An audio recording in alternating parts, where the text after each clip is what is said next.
Ahora vamos a hacer un ejemplo que nos va a servir de pie para desarrollar la teoría de movimiento relativo. Vamos a ver que es un ejemplo muy sencillo, pero que nos va a dar las ideas preliminares de en qué consiste esto de la relatividad del movimiento. Vamos a tratar de alguna forma de obviar algunos pasos típicos de la resolución de problemas para ir justamente a concentrarnos en la idea central de estos ejemplos. Bien, vamos a leerlo por lo tanto un poco la idea general de la situación. Sea un observador A fijo a tierra y un móvil M, mayúscula, que se mueve respecto de A con una velocidad constante de 10 metros sobre segundo en dirección y sentido indicados en la figura. Bien, la idea inicial del problema es muy básica, es decir, van a haber algunos observadores que son A y B y un objeto que se mueve que es el auto, llamado ahí con la letra B mayúscula. Observamos que en el dibujo lo escribí su velocidad de una forma que vamos a ver que se repite mucho en todo lo que es movimiento relativo. Abajo hay un índice, un subíndice, que es M barra A. ¿Qué significa esto? ¿Cómo tenemos que leerlo? Bien, significa que esta es la velocidad del objeto M visto desde la perspectiva del observador A. Es decir, se lee la velocidad del objeto M respecto del observador A. Esa sería la lectura que tiene estos subíndices y la que vamos a usar en general para todo el tema. Bien, por ende vamos a empezar a resolverlo y a tratar de plantear distintas situaciones con estos observadores. Nos encontramos entonces ahora ante una primera situación entre estos observadores y el móvil. Vemos que el observador A va a seguir estático, fijo, con una velocidad cero, es decir, que lo vamos a mencionar de esta manera. Velocidad de A es nula. Sin embargo, vemos que el objeto B ha comenzado a moverse con respecto a ese observador A. Y le vamos a asignar un valor a esa velocidad. Esa velocidad, que la vamos a llamar la velocidad que tiene el objeto B respecto de A, tiene en módulo un valor de 2 metros por segundo. Mientras que ya desde la consigna inicial sabíamos que el automóvil, es decir, la velocidad del automóvil respecto del observador A, que va a ser el que está fijo y quieto con respecto a la Tierra, tiene una velocidad de 10 metros sobre segundo. La pregunta interesante sería, ¿con qué velocidad ve moverse el objeto B a M, ahora que se ha puesto en movimiento? Es decir, ¿qué velocidad relativa tiene el objeto M respecto de B? Vamos a preguntarnos entonces, si lo escribimos según la nomenclatura que vimos, la velocidad que tiene M respecto de B. Esta sería la pregunta a responder. Desde ya vemos claramente que acá hay una situación de movimiento relativo, es decir, hay un objeto que se mueve más rápido que otro. Vemos claramente que el automóvil tiene más velocidad que el objeto B, por ende, desde un primer punto podemos hacer un análisis intuitivo, que es decir, bueno, el observador B, al moverse más lento, lo está viendo alejarse, pero no lo ve de la misma forma que lo ve el objeto A, porque el objeto A no tiene velocidad. Es decir, lo va a ver alejarse, pero con menor velocidad de la que la vería el objeto A. Esto nos lleva a pensar que tiene que haber entre las dos velocidades algún tipo de diferencia, una resta. Una resta que nos indique, de alguna manera, ese descenso en la velocidad relativa. ¿Cómo vamos a llevar adelante eso? Bueno, lo vamos a plantear en un inicio como una resta y veamos si eso tiene algún sentido dentro del problema. Primero que nada vamos a trabajar con un eje preferencial que va a ser el eje X, ya que todas las velocidades están en el eje X, así que vamos a tener un sistema de referencia positivo hacia adelante. Y ya vamos a hablar de esta velocidad no como vector, sino como componente en X. Bien, así que como primer paso vamos a decir que la diferencia nos va a dar esa velocidad relativa de observación. Y vamos a restar entonces la velocidad que tiene el objeto M respecto de A en X, restada la velocidad que tiene el objeto B respecto de A en X. Por las cantidades que tenemos y por el sistema de referencia elegido, esto quedaría 10 metros sobre segundo restado 2 metros sobre segundo, dándonos que el observador B ve al objeto A moverse con una velocidad de 8 metros por segundo. Este primer resultado es bastante interesante. Por otro lado, también era un poco lo que esperábamos, ver una disminución en la velocidad relativa. Obviamente todo debido a que hay distintos sistemas de referencia en movimiento. Nos vamos a ir ahora a una segunda situación dentro del mismo ejemplo, pero esta vez vamos a poner al observador B, caminando en una dirección contraria a la del automóvil. Vamos a conservar los mismos módulos de los vectores, pero claramente los vectores, por lo menos el del objeto B, ha cambiado, ¿sí? Pero igual vamos a seguir conservando al observador A quieto, estático. Vamos a seguir con un módulo de la velocidad del objeto M respecto de A de 10 metros por segundo. Y vamos a seguir conservando el mismo módulo de velocidad para el objeto B visto desde el observador A, ¿sí? Bueno, esta situación es completamente contraria a la situación vista anteriormente. En la de recién veíamos que, a pesar de que los dos objetos B y M estaban en movimiento, M se continuaba alejando de B por tener más velocidad. Ahora, inevitablemente, y más allá de las velocidades que traiga cada uno, se están enfrentando, es decir, uno se está acercando al otro. El hecho de que B esté en movimiento y M también hace que el acercamiento sea mucho más rápido que si B estaría quieto. ¿Estamos? Porque obviamente la distancia que los separa se va cortando, y esto nos lleva de alguna forma a pensar que esas velocidades vectorialmente, sus módulos se tienen que estar sumando para poder observar el observador B, ver acercarse al objeto M con mayor velocidad.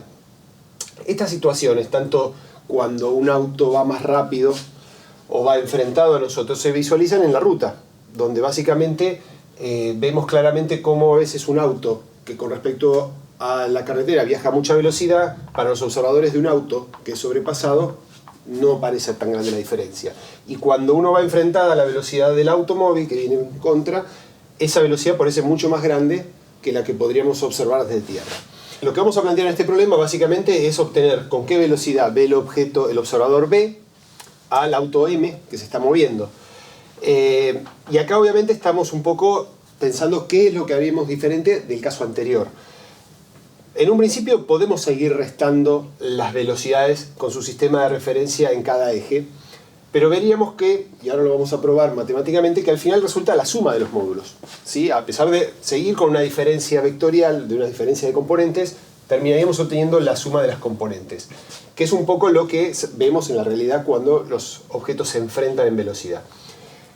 Así que nos vamos a preguntar qué velocidad tiene el objeto M respecto de B en el eje X, y eso nos diría entonces que la velocidad del objeto M respecto de A en el eje X se tiene que restar con la velocidad que tiene el objeto B respecto de A en X, y esta diferencia, cuando es llevada a sus valores de módulo y respetando el sistema de referencia adoptado, nos va a quedar que esto nos da 10 metros por segundo menos la velocidad del observador que va contra el sistema de referencia, nos queda menos 2 metros por segundo, y finalmente lo que vamos a ver es la suma de los módulos. Bien, entonces el resultado resulta que el observador B ve acercarse al objeto A con una velocidad de más 12 metros por segundo. Tanto su signo como su valor en módulo son coincidentes con lo que creíamos que iba a pasar. Si yo estoy parado en este observador, obviamente este objeto se me va a acercar en sistema de referencia positivo, y su módulo se vio incrementado por la suma de los dos módulos. Recién acaban de ver con Esteban un problema introductorio, si se quiere intuitivo también, que pretendimos presentar para poner un poquito a ustedes en consideración de este tema que hemos denominado movimiento relativo. Lo que tenemos que hacer ahora es darle un marco formal, porque si bien el ejemplo que planteamos permitió hacer algunos cálculos bastante simples y llevarlos a ustedes a tener precisamente conciencia de lo que estamos tratando de referir cuando decimos que un movimiento relativo al observador, tenemos que darle un marco formal general para poder aplicarlo a cada problema en particular, que de hecho Esteban ahora, a continuación de esto, les va a ilustrar. Ahora bien, ¿qué es lo que estoy queriendo decir?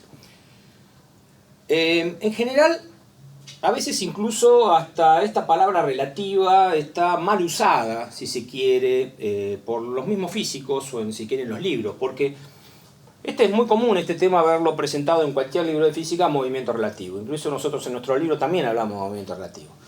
Pero convengamos lo siguiente, todo movimiento relativo. O sea, para la mecánica clásica, la mecánica de Newton, los movimientos son relativos, eso es lo que dijimos en la primera clase, al sistema de referencia que nosotros hemos adoptado para observarlos. Entonces es medio redundante decir, bueno, ¿qué es lo que queremos hacer ahora con esto?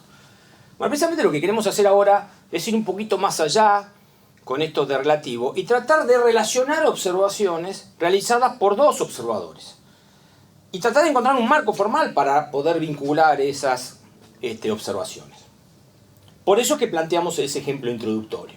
Y por eso que ahora lo que pretendemos es darle un marco formal para un caso muy particular también. Fíjense que dentro de todas las posibilidades que tenemos, acá lo que voy a tratar de darle es formalidad al caso en donde nosotros tenemos un móvil que en un determinado instante de tiempo t está en esta posición, y tengo dos observadores con sus sistemas de referencia para observar el movimiento de este móvil, que es el observador B y el observador A. Pero estos sistemas de referencia, y esa es la salvedad que les hago ahora y lo que ustedes tienen que tener en cuenta y cuidado, y después les voy a mostrar por qué. Estos sistemas de referencia están simplemente en traslación pura uno respecto del otro, es decir, acá no hay rotación. Acá lo que hay es traslación pura de un sistema de referencia respecto a otro. Por ejemplo, este se mueve así y este está quieto, o por ejemplo, este está quieto y este se traslada de esta manera. No importa cómo, pero tengo traslación pura, acá no hay rotación. Vamos a ver que con las rotaciones podemos tener problemas. Y nosotros no pretendemos en estas clases meternos mucho con las rotaciones en este tema, sino lo dejamos para cursos superiores. Nosotros queremos abordar solamente las traslaciones. Entonces volvamos a nuestro dibujo. Fíjense, con nuestros conocimientos de cinemática nosotros sabemos que la posición de este móvil respecto del sistema de referencia B está dado por este vector. Fíjense que hemos utilizado esta doble nomenclatura que de alguna forma u otra les planteó Esteban en el ejemplo, donde pongo posición del móvil respecto de B. Es decir, de alguna forma u otra tenemos que utilizar este doble subíndice para indicar dónde está la referencia. Si no hubiera lugar a duda de dónde está la referencia, simplemente con R lo identifico como hicimos hasta ahora. Pero acá podemos tener duda. Por otro lado tengo la posición del móvil respecto de A, que fíjense que es totalmente diferente a la posición del móvil respecto de B. Y por otro lado tengo este vector que me representa la posición de B respecto de A. Entonces fíjense que por simple suma de vectores podemos escribir matemáticamente que este vector está formado por este vector más este vector. Es decir, nosotros podemos decir que la posición del móvil M respecto de A está dada por la suma de la posición del móvil M respecto de B más la posición del sistema de referencia B respecto del sistema de referencia A. Es decir, fíjense que ya acá, con esta simple expresión, ya tenemos matemáticamente racionalizado cómo pasar de un sistema a otro en cuanto a las posiciones que ocupa el móvil. Es decir, conociendo la posición relativa de ambos sistemas de referencia, cómo varía en función del tiempo, por ejemplo, yo puedo relacionar observaciones vistas de uno y vistas de otro. Ahora bien, esto no impide que yo, por ejemplo, derive esto respecto del tiempo t. Si yo derivo esto respecto del tiempo t, obtengo que la velocidad de la partícula del móvil M respecto de A está dado por la velocidad del móvil M respecto de B más la velocidad de B respecto de A. Otro resultado que lógicamente deriva de este totalmente general que hemos utilizado. Y finalmente, si volvemos a derivar respecto del tiempo t, obtenemos la relación que hay entre las aceleraciones.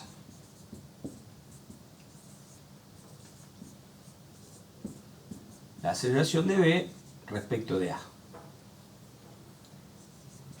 Bien. Fíjense que, en principio, no hemos hecho más que darle un marco formal a esto, digamos, de vincular observaciones vistas de distintos sistemas de referencia.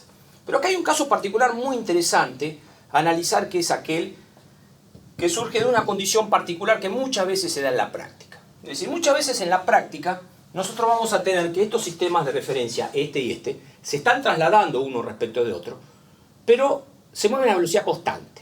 Es decir, ¿qué estoy diciendo? Que en el caso particular de que si la velocidad de B respecto de A en traslación es una constante, esto implica que la aceleración de B respecto de A va a ser cero. Es decir, si el sistema B se traslada respecto de A a velocidad constante, la aceleración, o lógicamente de este sistema de referencia, va a ser cero, medido desde A. Por lo tanto, fíjense que en esta última expresión nos lleva a concluir que la aceleración del móvil visto del sistema de referencia A va a ser igual a la aceleración del móvil visto del sistema de referencia B. Y esto es una conclusión muy importante porque muchas veces se nos da en la práctica problemas cuando nos estamos frente a esta situación. Por ejemplo, ¿dónde tenemos, por ejemplo, el clásico sistema de referencia en traslación pura uno respecto de otro? Uno de los casos más clásicos son los aviones, por ejemplo. Yo tengo un avión que está volando sobre la superficie de la Tierra, plana, porque estamos considerando que está volando en la cercanía de la superficie de la Tierra, y está volando a velocidad constante. Entonces, nosotros estamos en tierra quietos, el avión se traslada a velocidad constante. ¿Qué significa eso? Que estamos frente a esta situación. Por lo tanto, cualquier objeto en caída libre, visto desde la Tierra o visto desde el avión, va a tener la misma aceleración, que va a ser la aceleración de la gravedad. Por eso que, por ejemplo, si del avión arroja una bomba, por ejemplo, el avión en un determinado momento arroja una bomba, el observador del avión va a medir como aceleración de la bomba la misma aceleración que el observador terrestre, que es la aceleración de la gravedad. Y ahí está la llave de unión entre las mediciones realizadas en los dos sistemas de referencia, que las aceleraciones son las mismas. Y no nos olvidemos que para nosotros esto es el camino de entrada para poder escribir esto. Porque en definitiva nosotros, con la mecánica clásica, lo que vamos a tener es cuenta de las aceleraciones. Eso lo hemos anticipado, por más que en este momento estamos aceptando las causas. Pero esta es la llave de unión.